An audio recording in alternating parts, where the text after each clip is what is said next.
Hello बेटा, हम हिंदी पढ़ रहे हैं अभी। बंदर और दर्पण पाठ 5 आपने इसको पढ़ लिया है।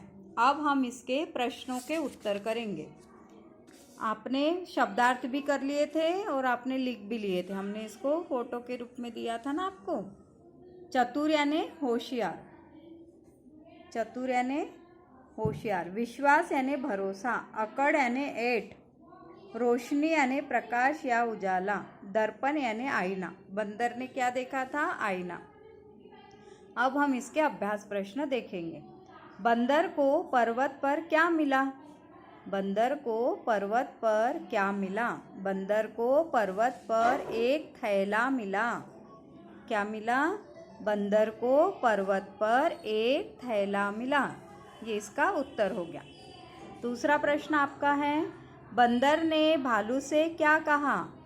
बंदर ने भालू से क्या कहा? बंदर ने भालू से कहा, तुम जैसों को मैं थैले में रखता हूँ। बंदर ने भालू से कहा, तुम जैसों को मैं थैले में रखता हूँ। बंदर ने शेर और भालू को कैसे भगाया? बंदर ने शेर और भालू को कैसे भगाया? शेर ने कहा, अगर यह बात है तो जरा थैले से शेर निकाल कर दिखाओ। शेर ने बंदर से बोला कि तुम बहुत अकड़ रहे हो, अगर ऐसी बात है तो तुम थैले से शेर निकाल के दिखाओ। तो बंदर ने दर्पण निकाला और उसके सामने कर दिया। दर्पण में अपना चेहरा देखकर शेर को बंदर की बात पर विश्वास हो गया और शेर वहाँ से भाग गया। बंदर ने थैले से दर्पण निकाला और शेर के सामने रख दिया।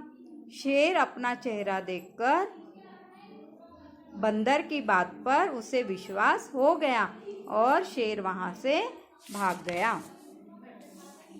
अगला प्रश्न हम देख रहे हैं। बंदर को दर्पण कहाँ से मिला था? बंदर को दर्पण पर्वत से मिला था। बंदर को दर्पण पर्वत से मिला था। बंदर ने दर्पण में चेहरा देखकर क्या सोचा? जैसे ही बंदर को दर्पण मिला, उसने अपना चेहरा देखा और वो एकदम से समझ गया और बोला उसने कि यह तो बड़े काम की चीज़ है। बंदर ने दर्पण में अपना चेहरा देखकर बोला कि ये तो बड़े काम की चीज़ है। बंदर को मार्ग में कौन कौन मिला था, उसका क्रम लिखिए। पहले बंदर को मुर्गा मिला। उसने बोला कि बड़े अकड़ रहे हो, तो उसने ध्यान नहीं दिया बंदर ने। फिर भालू मिला, तो भालू ने बोला, बंदर तुम तो आज बहुत अकड़ अकड़ के चल रहे हो। तो भालू के प्रश्न का उसने उत्तर दिया। बाद में क्या मिला था? शेर मिला था और शेर को भालू ने बताया कि ये बंदर है ना, आज बहुत अकड़ रहा है। इस तरह मुर्गा, भालू और शेर, ये तीनों लोग इन्हें क्रम से मिले थे। अब हमको अगला प्रश्न करना है। यह वाक्य किसने किससे कहे हैं, यह हमें बताना है। वाक्य किसने कहा और किससे कहा?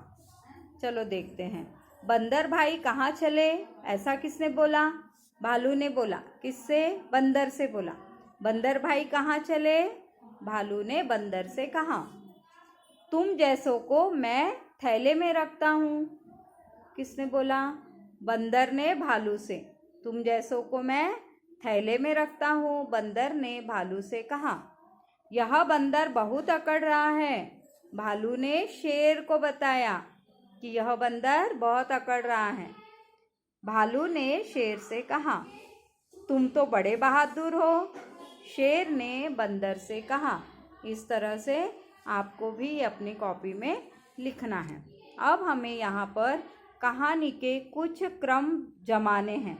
यहाँ कहानी के कुछ वाक्य लिखे हुए हैं और इन वाक्यों को पहले क्या हुआ था, उसके बाद क्या हुआ, उसके बाद क्या हुआ, यहाँ हमें क्रम बनाना है इसका। कहानी के घटनाक्रम को सही क्रम में लिखिए। अब पहला क्रम में क्या आएगा कि थैले में एक दर्पण और कुछ मिर्च थी, या फिर किसी जंगल में एक बंदर रहता था। सबसे पहले आएगा किसी जंगल में एक बंदर रहता था। फिर वो कहाँ गया था? पर्वत के ऊपर। तो पर्वत पर उसे एक थैला मिला। थैले में क्या था? थैले में एक दर्पण और कुछ मिर्च थी। फिर उसके बाद क्या हुआ? सबसे पहले उसको क्या मिला था? मुर्गा। मार्ग में पेड़ पर मुर्गा बैठा मिला। फिर उसके बाद क्या हुआ? भालू मिला। भालू ने क्या बोला? दर्पण मिलने के बाद बंदर अकड़ता हुआ जंगल में गया। तो ये आपका सही क्रम हो गया। पहले नंबर पर किसी जंगल में बंदर रहता था।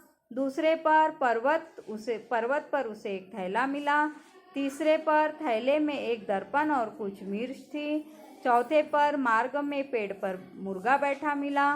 और पांचवे पर दर्पण मिलने के बाद बंदर अकड़ता हुआ जंगल में चला गया। इन सही वाक्यों को, इन सही क्रम को हमें इस खाली स्थान में लिखना है। इन वाक्यों को क्रम से यहाँ लिखिए। ठीक है बच्चों, इतना आपको करना है।